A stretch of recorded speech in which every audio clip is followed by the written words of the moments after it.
Ladies and gentlemen, welcome to Beard of Darkness Book Reviews. Today I have a new episode of Booktuber. Oh, I messed my own title up.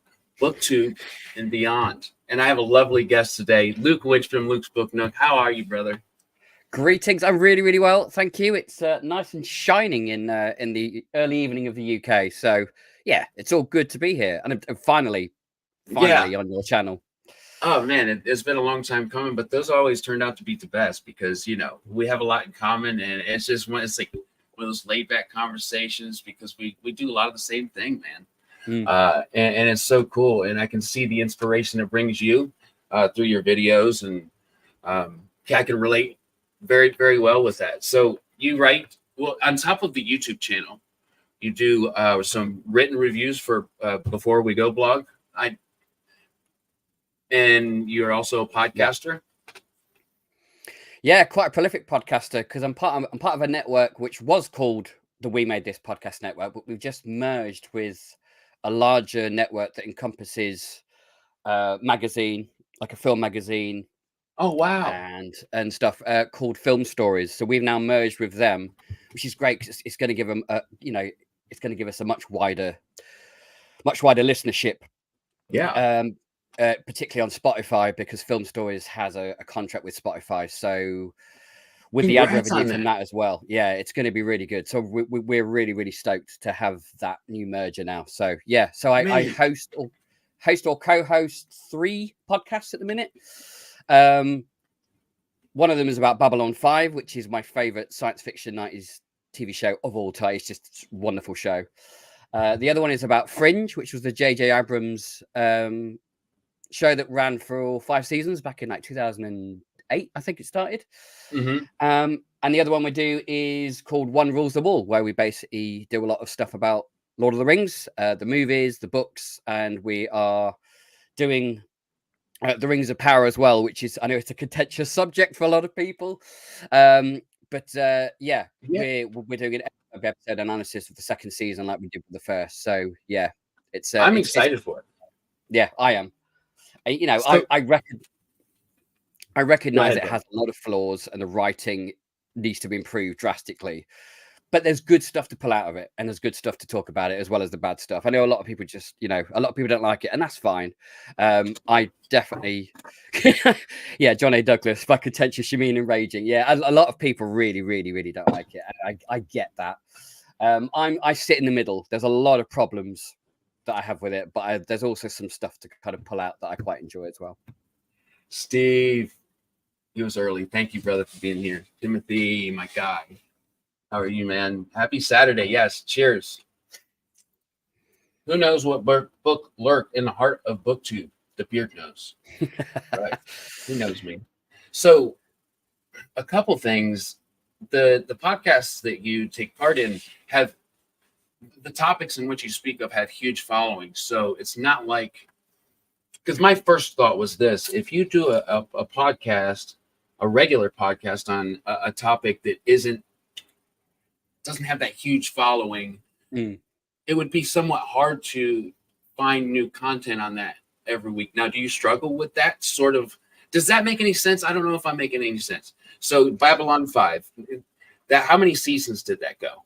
That went for 5 seasons. So 5 seasons. So you get like theory throughout the episodes or characters. Like, what kind of topics do you bring up? So basically, we started with a broader look at it. So we had episodes on the themes of maybe season 1. Then we'd look at the main characters and the inspiration behind them and the kind of literary meaning or the literary symbolism of the characters. Because Joe Michael Straczynski, who wrote that, he was a writer first, and Babylon 5 has a lot of symbolism, a lot of thematic material. So there's loads of stuff you could really dig in to, and talking about it. And at the minute, what we're doing is basically doing an episode by episode analysis. So every episode of the podcast is talking about a episode of Babylon 5. You've made it easy. You've made it easy to correlate. what you said that really fascinated me, and something that I want to learn more about, is the literary symbolism, like, and kind of going into similes and all of that fun stuff that I am very much uneducated on, but want to know more about. The will want to learn that is there. How did you become interested in, especially that deep dive, like this, the symbolism and kind of analyzing the written word like you do now? Did you go to school for it? Is it just an interest of yours for a while? I didn't do like an English degree or anything like that. It's just always been like, ever since I started reading when I was a teenager, the thematic material or the subtext behind what's going on the top level of the story has always just really intrigued me, and I like the wider discussion of that. So you can take, say, an episode of television or a book, and then you could talk about the kind of thematic material behind that, and then you can have a wider discussion that that you can have about that particular theme, and link it to maybe other works of fiction as well, and talk about that as a whole. So it just extends a conversation, and that's always something that's really just engaged me and really excited me. Yeah, really good fun. I mean, being a fan of something, especially, I know the following is huge on the topics you guys talk about, and there's nothing better than just geeking out with your buddies or fellow viewers or what have you, and just kind of knowing that there's other people who feel the exact same as you do. So yeah, man, it's super cool. I think that's awesome what you do. Now, before we go, blog, I really love what Beth has done. It's a cool team. I think everybody's awesome. Has that been your experience, and how long have you been writing reviews? I've been with them for over a year now. I'm not as prolific as, say, John and Esme is, who just they pump reviews out like I have no idea how they do it. They're just incredible. Yeah. And he's a scientist. Like, what do you? I know, yeah. Just the guy's just a superhuman. But yeah, I've been with them for about a year. They are just one of the most supportive groups of people, lovely groups of people, and we're all very kind to each other. We're all very open about if you've got problems or anything, and you can be honest, without any kind of blowback with them. And that's a great group of people to work with. So yeah, they're great.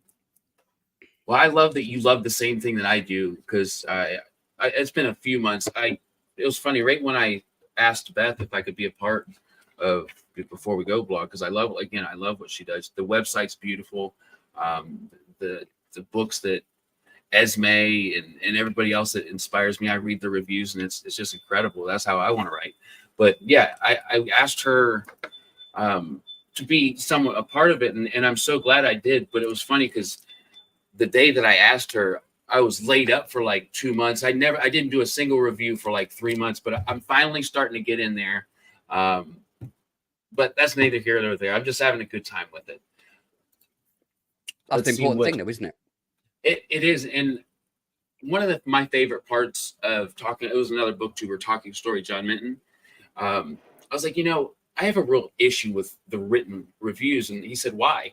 I said, because I don't know how to sound a certain way. Because when I read a review, similes and cliches and symbolisms, the kind of things that you like to talk about, I need to learn more about. So I feel like it's not a proper review if I don't speak that way.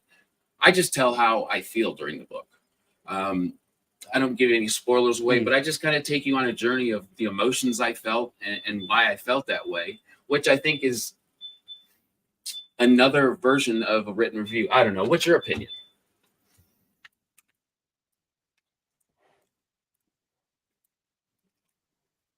Can you hear me?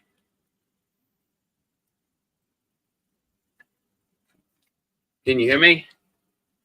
Yep, I'm good. Okay. I think everything went a bit slow motion there, a bit slow mo, a bit bullet time. Okay, my bad. So I'll repeat the question. The kinds of reviews where they really give a deep analysis of the written words in said novel, and then the other type of reviews, which I think I'm a little bit better at, is just giving you the feeling throughout the novel that I had. I don't know if that makes any sense. It does to me. But anyway, I want to learn more to do better written reviews? Yeah, I mean, I think both kind of reviews have the same value. I mean, if you just read a review where the person just gushes about how they felt about the book, that is just as good, if not slightly better, than reading some essay analysis about the book. I mean, both have equal value, and it depends what you're looking for in a review.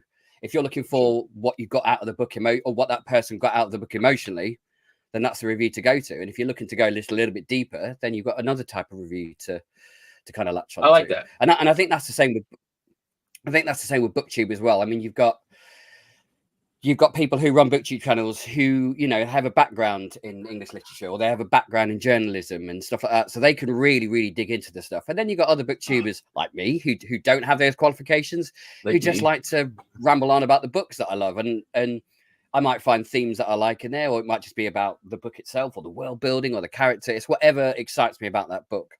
So I think we can all. Everything has equal value. It's just approached in different ways. I really like that. I like the way that you put that, Luke. That was great. It makes me certainly feel better about it.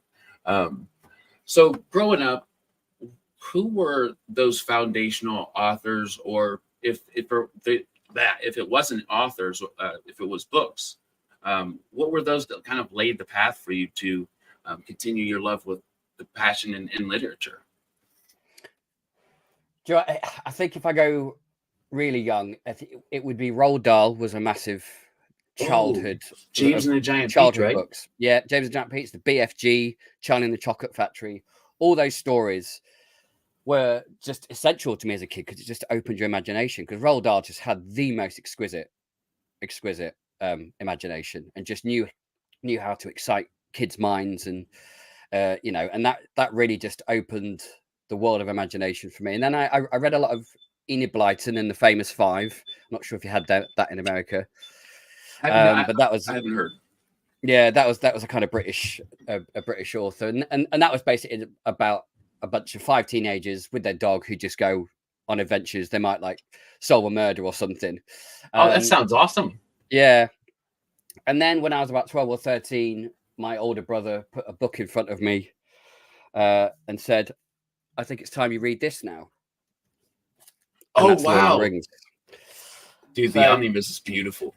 Yeah, it's this gorgeous thing. But yeah, Lord of the Rings was my profound teenage experience. I'm showing my age now, so I'm 45. So yeah, and Lord of the Rings just had such a profound effect on me as a reader, and hooked me onto fantasy. And what was the feeling as somebody like yourself that at a young age you experienced Lord of the Rings as a book, and then these, in my opinion, wonderful movies? Because it happened totally opposite for me. Like, had no idea about Tolkien. I grew up when those movies came out, and just it happened completely different for me. So having the books that you love, you know, there's a movie coming out, or multiple movies coming out. Were you happy with it, the way that they portrayed the books? Absolutely. I love Peter Jackson's original trilogy. The Hobbit is a different discussion altogether. But the original trilogy, I absolutely adore them. And, you know, I appreciate what had to go, and I appreciate what had to change and be mixed around, that you have to do with an adaptation to the big screen or adaptation to television.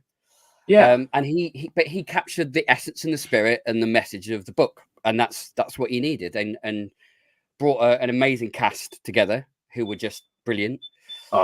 Yeah, I love it, and I think you can, you know, we have another way of approaching Middle Earth, and that's via film. And if you like the books more, then so be it. That's fine. I mean, I love both, but you know, for different reasons. A lot of people at the time were really mourning the fact that we didn't have Tom Bombadil, and now they're putting Tom Bombadil in the Rings of Power, which I'm extremely nervous about. I don't know what's going to happen there, but yeah, you know, but it's now just accepted that he's not in the film, and it's just a different way of telling. It took me a long time to find out who the hell that was. It's like, who? Like, I've seen the movies, guys. Who is this? And they're like, well, that's why you don't know who that is. Timothy, I wanted to throw this up because that was I think the very first movie I ever saw in the theater. was James and the Giant Peach, and it continues to be one of my absolute favorite movies of all time. I have to read the book because I know I don't know if I say his name right, Rod Dahl, um, children's author, but I also hear he had somewhat of a darker feel to his stories, which is translated through many parts of that movie, even though it's a children's movie. So it's kind of realistic in that sense because life's not always peachy. No pun intended. Well, he had a great way of, particularly with Charlie and the Chocolate Factory, these kids misbehave and, one of them gets shrunk down into a tiny thing. Another one gets blown into a big blueberry, and it's quite dark if you think about it, because it's kind of like, if you're naughty, this is your punishment kind of thing. Yeah, one gets thrown in the trash, right? Yeah. It's, as a kid, you're like, oh, I better not upset mum and dad because something bad might happen to me. You know what I mean? So that was kind of the essence of Roald Dahl's books. It didn't always work, of course, but I think that's an essence of Roald Dahl's books as well. I love that. Brian McCoppin, thanks for popping in, man. Hail on a hot Saturday. Well, I'm glad to say. I hope it's nice and not just hot. It could be hot and rainy, so hopefully it's hot and sunny for you. But stay hydrated, right? Yeah. So James and the Giant Peach, I need to read that. Another one. I want to ask you, The Never-Ending Story. Is that a book that you've read? I have not read the book. I watched the film as a kid, but I've never read the book. I should do, really. That's my perspective too. I watched it as a child as well. I think me and my wife are going to try to do a buddy read on it. But yeah, that's that. Anyway, that's just one I'm really looking forward to that I've heard so much about.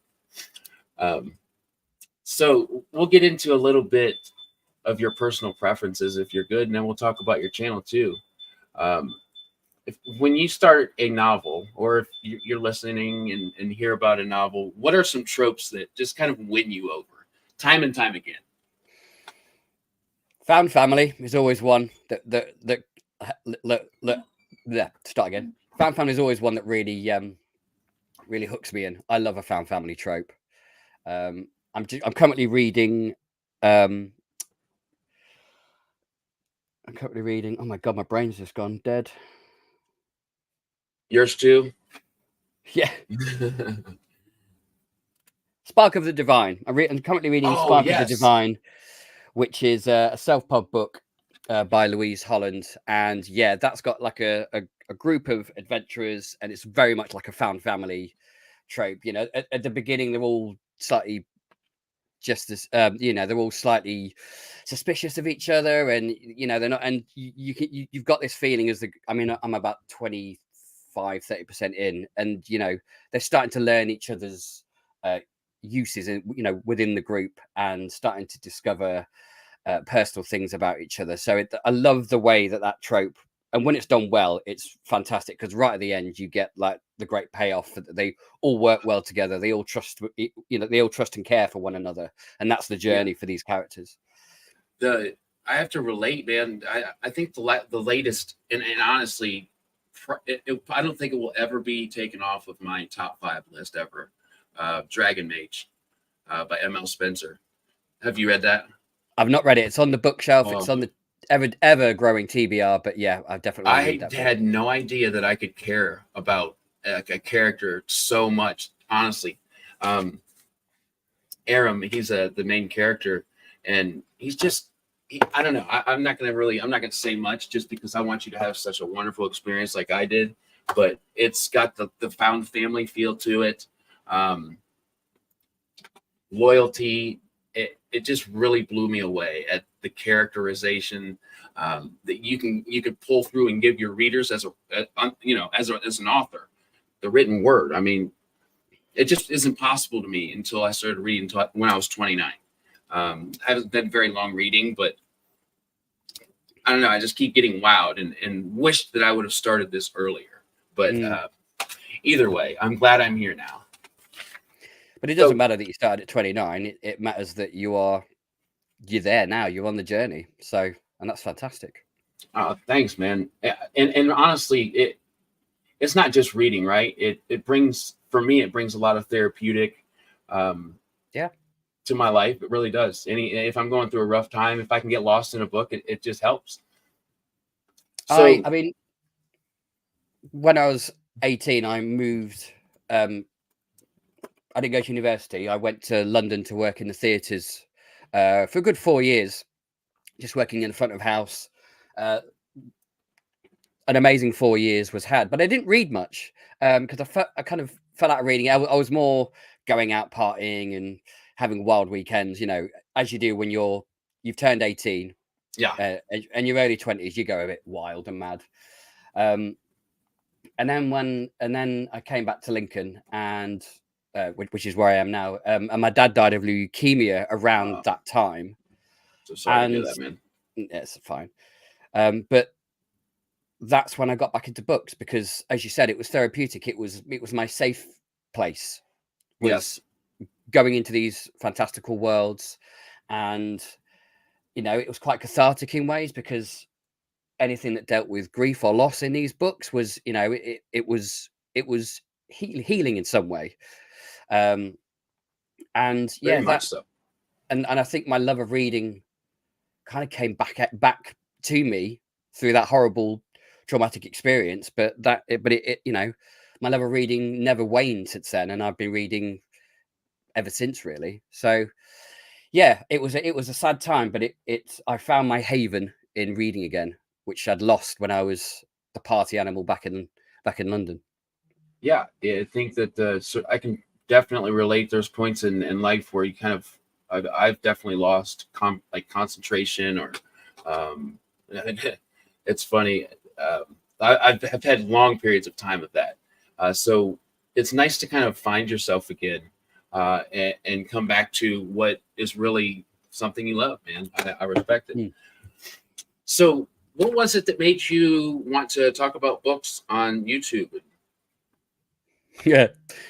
I mean, it was like I was writing reviews on Goodreads at first, and then I joined Before We Go, and I made friends with some booktubers, especially Shells at Not So Secret Bookaholic, and we became good friends. And she was like, "You should start a booktube channel. Go on, start one." I was like, "No, I don't want to be in front of the camera. I Peer don't pressure. like it." Yeah, she was like, "No, you'll be ace at it. Your reviews are great. Go and do it." So yeah, thanks to Shells, I went out and brought a vlogging camera and just started it up. It was a bit kind of off and on for a bit because I was going. Last year was a horrible year for me because I went through some really horrible personal stuff. So it was a kind of off and on. But now I feel that I'm in a really good, like 2 episodes a week, consistent now. And it was a consistency that I struggled with at the beginning, and I almost gave up. I did a video about why I almost gave up on YouTube, and I didn't, obviously, because I'm still here. But I've found a way of being more organized with it because I'm a really disorganized person. I'm terrible. But I found a way to plan ahead and record in batches, so I'm not worrying about, you know, recording the day before it's going out. So I try and record 3 or 4 in batches, and then I've got that ready to kind of put out there. So it's just a more consistent pattern now. So I'm enjoying the process, whereas I was kind of stressing about it a lot more in the first kind of half a year or so. Oh, absolutely, you do, and it's not comfortable at first. You know, No, you know what you want to do, and then you have to watch yourself and listen to yourself. Which, if you're anything like me, I do not like to do that. I'm the same, mate. I am the same. It's like I'm just looking at me, criticizing everything that I could possibly find. But then you kind of get a little more comfortable with it. But I've hit those spots with the recorded videos myself for really most of my channel is right now just the interviews, because the recorded videos, I just don't have the time to sit and edit with 4 kids. And honestly, the only reading time is at night. So like I get this time until I fall asleep, and it's never the same, you know. So yeah, keeping things consistent, it's a very hard thing to do. But I also wanted to comment that it's brave to talk about you're going through a rough time, and then to actually, you know, kind of reach out and tell people and talk about it. Man, that's brave. That's not the common thing to do. So bravo. That's the book community. It is one of the best communities I'm a part of, because there is, I mean, yes, we have our drama. There's always drama everywhere, but for the large percentage of it, it's such a loving, supportive community. And like, from the outside, you'd probably expect everyone to be competitive and trying to up one another, all the bloggers and everyone. But everyone supports everyone. Everyone eggs everyone on and encourages everyone on, and that's what I love about it. And if you're going through some rough time, you can speak to someone, you can talk to someone, even if you just know them through a screen. Yeah. And it helps, and it just encourages you. And I've had lots of encouragement and lots of lovely messages from authors and other YouTubers and bloggers just going, "Luke, you're doing a great job, keep going."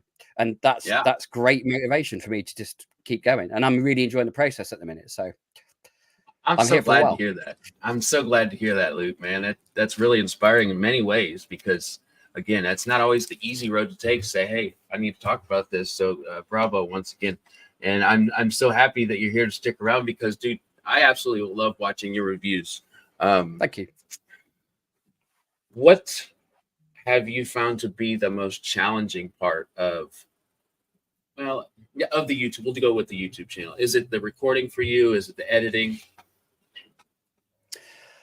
The editing I'm fine with. I use DaVinci Resolve because it's a free editing software, and I find it's very user friendly. So I actually find it easier to edit my Booktube video than I do a podcast.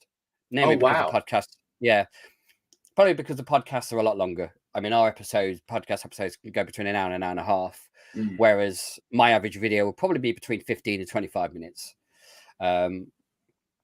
So I find the editing side of it actually quite fun, even though I have to look at myself, Right. But I find the process of it and what I could do with it quite fun, and creating the opening credits and having all the fun kind of interactive elements to it. Yeah, being creative. I think I do struggle with reviews, because I sometimes just struggle to get my word. My head knows what it wants to say, but when it comes out the mouth, it sometimes ends up as a load of babble. Or I think it sounds like babble. So I do struggle with that sometimes. And I'm just thinking about future content and how I can just keep the channel exciting and keep it kind of evolving. Because if I just do like review list, it's going to get stale pretty quick. So I'm currently brainstorming quite a lot every day, just to kind of think about other content that I can do, like talking about maybe themes that link several books together or something like that. So I'm currently in the brainstorming stage to plan the next 3 months of episodes. Yeah, that is. I don't know about you, but I had this vision of what was going to happen when I was talking about books on YouTube, and it was very cut and dry, and it's not going to be an attractive thing. It's not going to get a lot of viewership, because just simply talking about a book, a lot of people do that. It's having the drive to think of a more creative way to do it, or who's not doing something that I think is important that other people may find important. I also like those videos where like 20 booktubers or 20 authors or whatever it is kind of talk about their favorite books, or like top 10 lists. Those are always really popular. But as of late, I've really enjoyed the Dr. Fantasy, Philip Chase. His editor, the guy that he talks with. The Critical Dragon, AP. Yeah, AP. Their conversation, they dive deep, and I really enjoy watching them. They are two people that I admire a lot. Chemistry. I mean, they are fiercely intelligent people. The chemistry is fantastic, and the banter they have. But they're two fiercely intelligent people who have a background in literature critique. So and it's just wonderful hearing. And they're doing a series at the minute about how to analyze stories, how to look at the themes and stuff. So I've been watching that with a notebook fiercely, just soaking everything in and hoping it will kind of enhance my reviews as well. So, but those two are just, they're great. Yeah, they're fun to watch and talk to, because again, you said that they've been educated like formally. And you can tell because they dive so deep. So for example, the Wheel of Time episodes, I really enjoyed them talking about those. Yeah. And they kind of, I feel like they keep the bias out of it for the most part. Or at least they try, and I think they do a pretty good job at that. Who are the booktubers you were watching before you started your channel? Like, who are some really? I binged a bunch. I don't know about you. Yeah, I mean, when I first started watching booktubers a couple of years ago, it was mainly like Daniel Green, Murph from Murph's Books, Mike's book reviews. Yeah, those were the kind of, you know, the main big ones. And then I kind of discovered PL's booktube channel, and then Made Between the Pages, and Fiction Escapist, all the smaller channels that were also really focusing on a lot on the self-pub books as well. And that's the self-published side of fantasy and sci-fi, something that I want to focus a lot more on the channel. If over June, July, and August, I'm reading 15 self-published books that were released in 2023. So I'm doing that at the minute, which is great fun. Spark of the Divine is my first read, so I'm aiming to read 5 this month. It might overspill to next month, but never mind. But the books are varying sizes, so I think they'll balance each other out, hopefully. Sure. Because I've got some small novellas in there, and I've got some big chunkies in there as well. So, but it's going to be fun. It's going to be a fun journey. I loved that video. I think that's a really creative way to you kind of tell everybody what you did to kind of do the order in the books. Oh, yeah, I have this. I have this skull, which is the Skull of Destiny, and I basically just put all the books and authors in the skull, and basically just picked them out, and that was the order that I'm going to read them through June, July, and August. So it was just a fun kind of way of doing it. Just fun. It was fun, and all the authors were like, you know, the skull has spoken. You know, they were joining in with it, and it just made it a really fun, silly kind of thing. But it was just a great way of randomly having these books ordered and not having a headache about which one do I read. Let's just let chance decide. I really like that, dude, and I feel that like the stress of that, because you get people that send you books and want the reviews, which is. It's like all the reviews will happen, but like, I don't know, but I've gotten 10 or 15 at once some of those times. And how do you order those? I think that solution is the most fair. Yeah, definitely. Yeah, Timothy Wolf, Skull of Destiny. Yes. Bravo. Oh, here's a question that I want to throw up. I almost forgot about you, Brian. Just joking. I'd never forget about you, brother. Do you rely on recommendations for indie books, or do you discover them in the wild? Bit of both for me, I think. I always love the recommendations you get from the guys at Before We Go, and just on Twitter generally, because, you know, literally my feed is always new self-pub books. Oh, yeah. But we have a few independent bookshops here in Lincoln, which is great. And we've had a new one open today, actually. I went in there and bought... brought Ascension. Oh, wow. Yeah, by Nicholas Binge, who I'm going to meet next weekend at a book event. So I'm going to get that signed. Heck yeah, dude. That's amazing. Yeah. So, yeah, but we've got some indie books, and we get some indie novels put in there. So, yeah, I discover some in the wild, but I always like recommendations. So I don't rely on either. I just if it looks good, if the page grabs me first, and then I read the blurb, and I'm like, "Yep, that's for me," I'll read it. Absolutely, I like that system, and I've been trying to word this question in a way. So, I think me and you relate a lot on the self-pub recognition and breaking those boundaries. I guess I don't know. There's preconceived notions about what indie books are as far as quality, and what would you say to a person say, hey, I've never read any independent author's books. Why should I even attempt to? Why should I even give it a try? My first answer would be, if you want to read a book that is not a market trend at the minute. So, for instance, I walked into Waterstones today, into the fantasy section, and it is 60% dominated by romantasy. Yeah. It's not a subgenre I read, but I appreciate that it's brought a new audience into fantasy, which is great. But because that is doing so well, that is what bookshops will promote the most. That's what the publishing houses will be looking for authors that write romantasy as well. Mm-hmm. So you've got that trend. But if you're looking for something different and a bit more unique, then self-publish is the way to go, because there is a ridiculous amount of diversity within the sci-fi and fantasy self-pub community. I mean, if you want a book about clockwork horses and something crazy, then you go and read Connor's book. There's something for everyone in self-pub, whereas normal published fantasy and sci-fi, I think you are slightly limited, particularly if you go into bookshops. If you buy online, you'll be able to find pretty much whatever you want. But if you're going into a bookshop, you will be faced with very, very similar subgenres on the bookshelves. And with the indie self-pub fantasy and sci-fi, you just have so much variety to choose from. Yes. And the quality, like, there's always going to be books out there that were just like, oh, I'm going to publish a book just because Amazon gave me that tool, so I'm going to do it just because.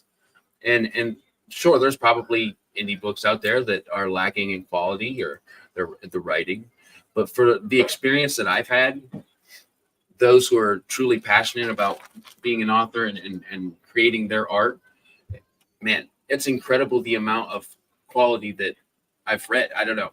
Have you had a similar experience? Yeah, I mean, if you think about two of the biggest books, fantasy books, or books that came out, which was Twilight and The Da Vinci Code. Massive, massive books, not particularly well written. They're not great writers, and there is so much more quality, I think, of writing in the self-pub community. And I think that weird taboo that there was, I think it's nowhere near as bad as it used to be 10 years ago. That self-pub has it has no kind of screening. It has no way of saying this is good and this is bad, because the author's obviously controlling everything himself or theirself. Right. But it's such a weird misconception, because then you go to Dan Brown, who, yes, he writes exciting stories, but his actual writing itself is of a lesser quality than I've read pretty much all the self-pub books that I've read. Wow. So it was a weird misconception that I think is definitely not as bad as it was 10 years ago, but still kind of exists, I think, particularly with people who don't really read into the genre that much. I think it's cool. It's funny when you said Connor's book, which the name's escaping me, but unique. Like when you said there's everything's out there, that's the example in my head. Thyroid magic and all this very out there kind of thing. But I hear it's a wonderful book. Yeah, absolutely. But I just I find myself. I mean, I love epic fantasy. I love my epic fantasy so much. But I also like going into the subgenres or the sub-subgenres, or something very niche and very peculiar. And that's where in self-pub books, that's where you find them. And it's great. And and I think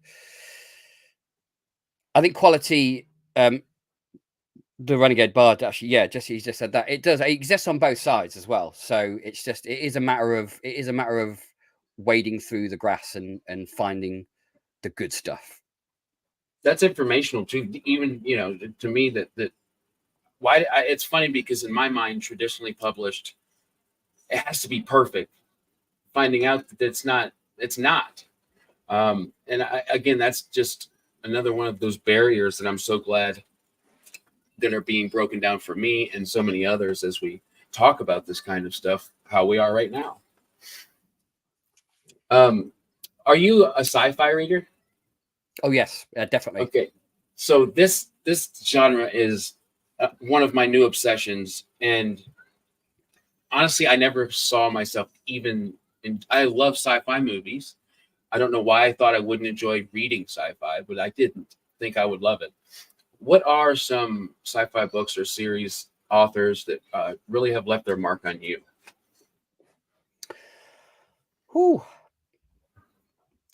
Frank Herbert And June, of course, is an obvious one to choose. I read that when I was like 18, but I reread it recently, and being an older person, having more experience, life experience, I definitely saw and caught bits that may have gone over my head when I was 18. A lot of the allegory and the symbolism in that book, which is heavy in that book, very would have passed over me as an 18-year-old, but definitely stood out a lot more for me now. So yeah, the Franco, but I love the Expanse series by James S. A. Corey. James S. Corey. That was great. I loved that. I also loved the TV series. I thought it was a great adaptation, brilliant adaptation. Have you read any Rocchio? I read the first one. Yeah, I read the first one. Love it. Okay. Yeah, really love it. Man. I know it's quite dividing actually, because I know a lot of people who have been like sucked into the hype of Silence of the Empire and read it and go, oh, that wasn't for me, you know. But I love it. I love that kind of narrative framing. I love the first person and that kind of telling a tale from the future about one's life. I love that framing. I think the biggest thing that I've heard from people is where it's just not working for them, is that it's the pace. And I get that to a point, but if it went any faster, like the information that you're getting would have to be info dump, and it just wouldn't, for me, it wouldn't stay a cohesive story. I think that he builds the characters, and you start out knowing, you know, somewhat what the ending is, and it's this journey to get there that it's just fascinating, and I love the way that he writes. But I get it why some people may think that it's a slow burn, because it is. There's lots of information going on. He's building his world. He's building these characters. He's giving them history.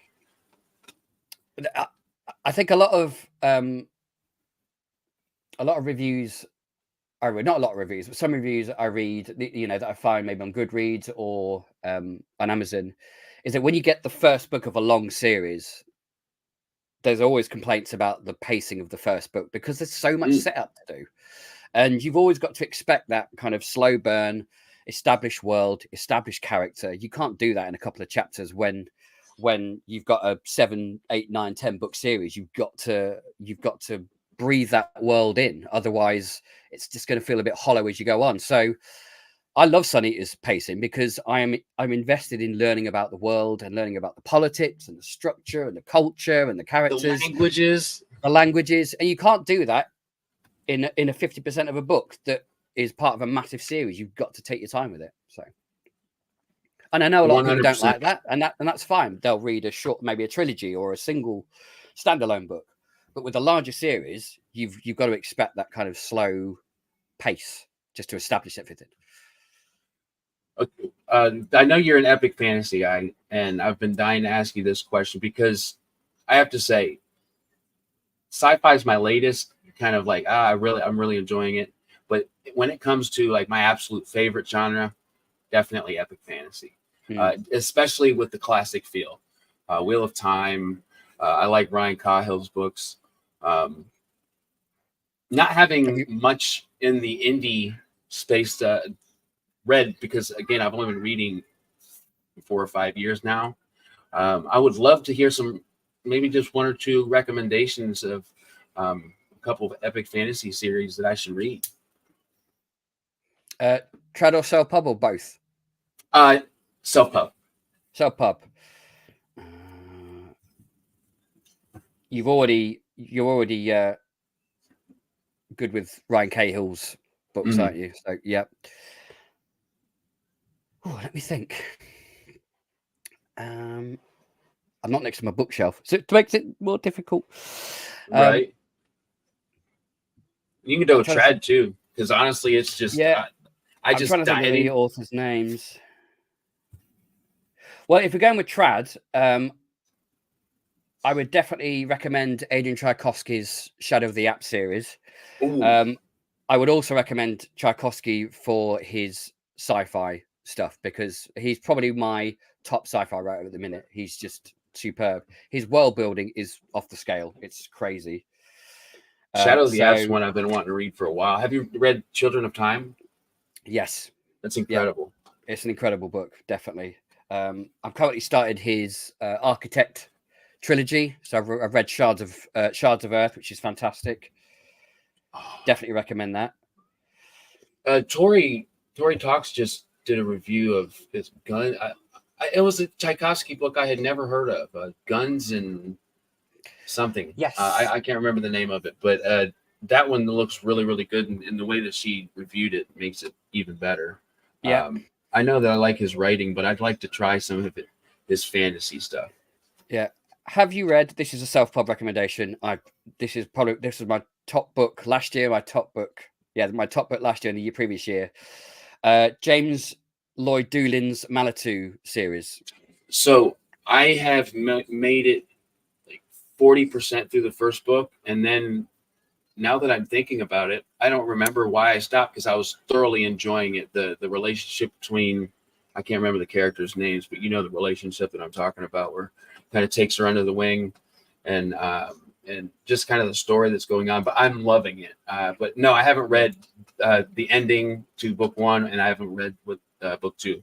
I believe there's a novella too, right? Yeah, there is. Yeah, I mean, I think they're incredible, and it's definitely epic fantasy. It's Kalo and Tane are the two main characters. Kalo, yes. Yeah.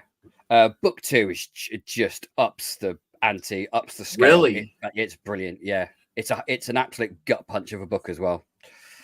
Man, I'm so glad you brought that up, because James was one of the first books I received, man, and I just remember how much I was loving it, and I cannot remember why I sat it down. I have to find it and finish it now, because I was loving it.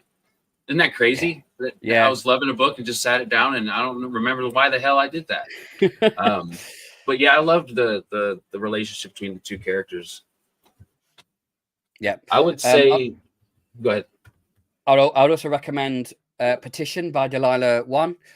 Only the first book's out, but that I read that as part of Spiffbro 9 last year, and that book was above and beyond one of my favorite in my batches. I'm looking at my bookshelves in front of me, so if I'm not just like wandering, but she sent me her book, and it's coming up really quick on my TBR, man. I'm excited for it, and even more now. So now that you're talking about it, so I think she lives in Australia. Yes. Yeah. And that's pretty epic, huh? Pretty epic fantasy. Yeah, I mean, it's epic fantasy. It's set in a massive city, but it's very much got all the tone and feel and the tropes of epic fantasy. Definitely. Awesome. And then I love those. My last recommendation is like the epic fantasy inspired by D&D is Jeffrey Spite's Archives of Evelium Tales. So the first book is called Paladin Unbound. I've read that, and it's freaking awesome. It's so good, so good. It was one of the first books I read when I was getting into indie, and I texted Jeff. I was like, dude, I don't know if I've ever had this much fun, like reading a book. Like he just made it so much fun. It is so much fun, and they're quite short as well, so you can get through it real quick. Yeah, and it was kind of also my first view into what D&D inspiration feels and looks like. Like I didn't know what that meant. In high school I didn't play. I really wish I had the time to play now, because now I'm interested in it. But I know what the inspiration's like. Yeah, we got another one here, John. His book's like that. But it never made sense, because you always hear authors say, "Oh, I just huge inspiration was D&D." So it was nice to finally understand that concept, and it makes so much sense. I mean, making up a storyline as you go can only aid the imagination.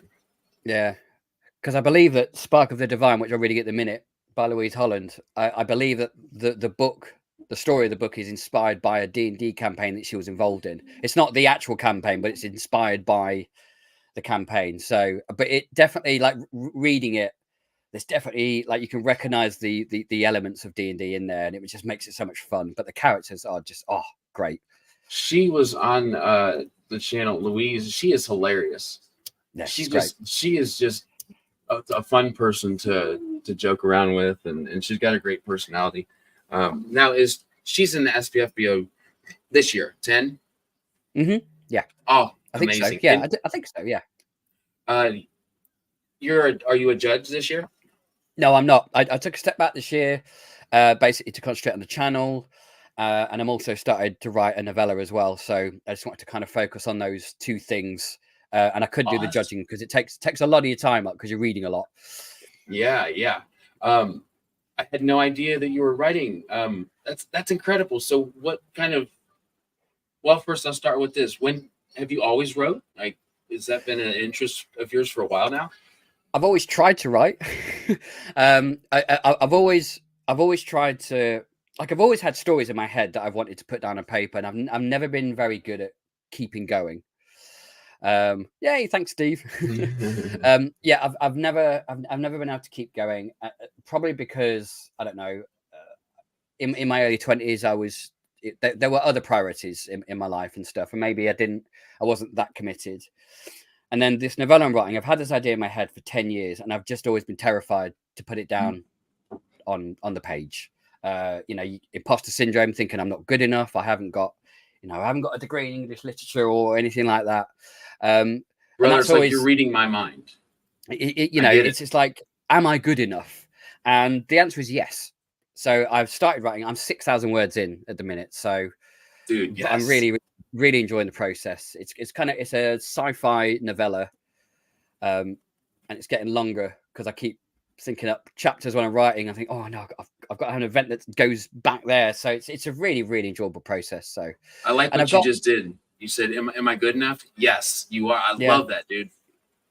And but I'm in a place now that I wasn't in 20 years ago, where I am friends with authors, I'm friends with people in the community, and they've all messaged me going, if you ever need any help or any advice, just to give me a buzz. And to have that there, to have that on dial it gives me confidence. Oh, absolutely. And it also just at the same time speaks volumes about everything you and I both love about the community. It's contagious, if you will. Yeah, absolutely. Timothy says writing a novella was a really nice change after a full-length novel. Will you, after this novella, do you plan on to further this story, or is it just going to be kind of a standalone thing? It's a standalone at a minute, but I do have, like, the more I write it, the more I get ideas about maybe another character or a different locations, because it's a sci-fi book that literally spends all its time orbiting around Earth. So it's, we're not out in the galaxy or any further. So it's basically, if I was going to comp it, I would probably say it's between the film Gravity, The Martian, and it's also an exploration of mental health and grief. So that's kind of what it's about. That's the nuts and bolts. The nutshell, dude. I tell you, that sounds incredible, man. I love all of those aspects, especially in a book, obviously. Oh man, I'm so excited for you. I can relate with the imposter kind of. I don't have an English degree. I've just put it off for so long that I hope that I can. Because I've had the same experience where authors have reached out, or people who do reviews or write or edit say, hey, reach out, and it's just intimidating. Did you feel that way at certain times? Yeah, probably not as much as I used to, but I definitely I used to be quite an introvert person, because as a young teenager I had a really debilitating stammer, and it comes back every now and then if I'm nervous or if I've had a beer or something, it comes back. So it's nowhere near. But when I was 13, 14, 15 years old, I couldn't even talk to other kids because I was so afraid, because I had this horrible stammer. And then after years of speech therapy, I've learned to deal with that. So as an adult, but so I've always had that introvertness and afraid to kind of go out of my boundaries. And I think, weirdly, I'm 46 years old now. When I turned 40, I kind of just threw all those fears and things out the window and just thought, you know what, I'm just going to do everything that I've always been afraid of. So let's start podcasting. Let's start a Booktube channel. Let's write a book. And it's just been great 6 years doing it, and it's just freeing. And I don't, and I kind of sit, I ask myself, well, why didn't I do this when I was 22? But I wasn't ready back then. I was a different person back then. So but I'm enjoying it. I'm having the time of my life now. I'm so happy to hear that. Anytime I wanted to say, anytime anybody's ever asked me like why I started a channel or writing reviews, it's for that exact same reason. So I wanted to say that I relate with making yourself a progressing yourself, putting yourself in uncomfortable situations is good. It helps you. It's freeing. Again, you realize what you can do rather than kind of obsessing on things that you don't think you can do. And you've got, I mean, on this channel with all your interviews, you've got a fountain of knowledge that you can just soak up like a sponge about writing books and how to, how to approach it and all that stuff. Yeah. It's one of those things that I had no idea, just starting a channel and had no clue I would end up talking to really anybody. I didn't even think I was going to do interviews, and I just like talking to people like you and authors about the thing that we all love the most, right? And relating. So do you have any other hobbies that isn't like podcasting? Do you play an instrument, anything other than the reading and writing? And I know you got a lot going on, but I had that down as a question, so I had to ask it. Yeah, I mean, no musical instrument. I played piano when I was a teenager, but I kind of dropped out of that. But I love going hiking. So, I try and get up to Scotland or the Lake District whenever we can and plan out some good long hikes and good long walks. I love doing that. That's awesome. And I'm currently, it's on hold at the minute, but I'm currently doing a geology degree with Open University because I didn't get to do a degree when I was younger. So Open University is like it's a distance learning from home. So, you've got the resources of, the online library, you've got resources of your tutor. So a degree takes 6 years because you're doing it part-time. You're doing it around your life. So you've got to dedicate like 18 to 20 hours a week to do it. And science has always been a massive love of mine, particularly like space travel and, all the probes that they sent to Jupiter and that stuff fascinates me and just all the theories. But I also have a massive interest in the environment and conservationism and how geology can how the knowledge of geology can kind of help us to combat the crap that we've done over the last 80 years to cause the planet the way it is now. So yeah, that's that stuff. And I think that's why I like a lot of science fiction, because it deals with a lot of real science and then applies it into the novels. And I love it when a writer can do that and make it exciting as an adventure and stuff like that. Absolutely. So I wanted to say, by the way, what I hear from you is a lot of overcoming hurdles, self-progression, and following what you want to do and being who you want to be, man. So just bravo on that. And I think that's a message that is never, ever not one to spread around. It's a wonderful thing you're doing. So it's pretty great. There was once I went to a science and music festival called Blue Dot, which is in England, which they hold it at the Lovell Telescope, which is down in Surrey, I think, if I do believe. I might have that wrong. But it's a great festival and you get lots of music, but you get lots of science like events and lots of stalls and stuff. And that's unique. Yeah, it's a really kind of unique kind of idea for a festival. So there's arts, there's music, there's science. You get comedians there as well. So it's a really kind of all encompassing cultural festival. It's great fun.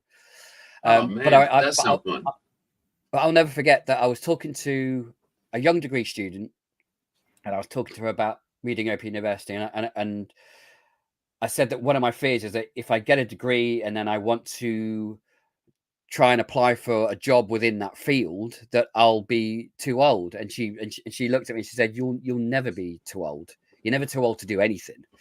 And that was, and coming from a 21-year-old. That was really just inspiring to me and really encouraging as well. Because I think as you get older, I think age can become a debilitating factor in, I don't know, being accepted into a certain job or being accepted into a certain community people. But I think a lot of that is a psychological barrier. It's internal. Yeah, it's internal, and you're kind of projecting that onto whatever situation you're in. And in fact, it doesn't really matter that I'm doing a degree at 46 years of age or whatever. It's just the fact I'm doing it and I'm enjoying it. Yeah, and I'm hopefully going to get a job in that field at some point. What would be that job if you could pick it? Like, what would be your dream job as a geologist? My dream job would be to work either in like earthquake alarms systems, like early warning systems for volcanoes erupting or earthquakes. There's more stuff for earthquakes, but there's so much more to understand about volcanic eruptions and being able to predict them, and a lot of that's through gas emissions. So I'd like to kind of specialize in that. That's awesome, man. Well, good for you, dude. I think that's wonderful you're following that. So you're reading Spark of the Divine. Anything else that you're reading currently, or just that one? I'm reading that one. I'm also reading Mushroom Blues by Adrian Gibson. It's so good. I've started that as well. I've heard lots and lots of good things about it. Yeah, he's a great guy as well. So, and I really love the SFF Addicts podcast. Again, as a kind of writer, it's great because they have their little mini master classes with authors, and they talk about like maybe editing or certain subgenres that they write about. It's fantastic. Again, I'm there writing notes because there's so much stuff to soak in. Yeah. So yeah, it's a great little podcast. But I'm loving the book so far as well. Yeah, it's good, and it's nice to take a break. If you've read maybe this real big chunker, like kind of switch up the type of fantasy, because it doesn't always. It's a police procedural. You never. Yeah. You don't usually hear that with a fantasy book. At least, I mean, that they're around. We've got the, gosh, I can't even remember that. It's a super big. I'm blanking out, but it's a Jim Butcher. Oh, the Dresden Files. Yeah, Dresden Files. Yeah. Yes. So you've got that, but I couldn't name another kind of detective or type of fantasy. So it was really refreshing to sit down and read Mushroom Blues. Yeah, there was a British author called Ben Aronovich, I can never say his surname, Aronovich, who does a Rivers of London series, which is very similar to Dresden Files. So it's basically a detective who works for like a supernatural division, and it's all based in London. And I love those books because I used to live in London, and I was in and around Covent Garden a lot, and a lot of the first book happens all around Covent Garden and all around that district. It's like, I know that little street, I know where he is. It's great fun reading a book where you know the locations. Yeah. So yeah, they're really good, and they're kind of individual stories, but they also have like a long running arc, a character arc that goes through all the books, and different kind of mythology and lore that goes through as well. So yeah, it's literally the British version of the Dresden Files, kind of a similar kind of urban fantasy subgenre. Yeah, those are interesting, and I can't wait to read more of them. I also want to get into like some progression fantasy. Also, I would love to also kind of expand my sci-fi, but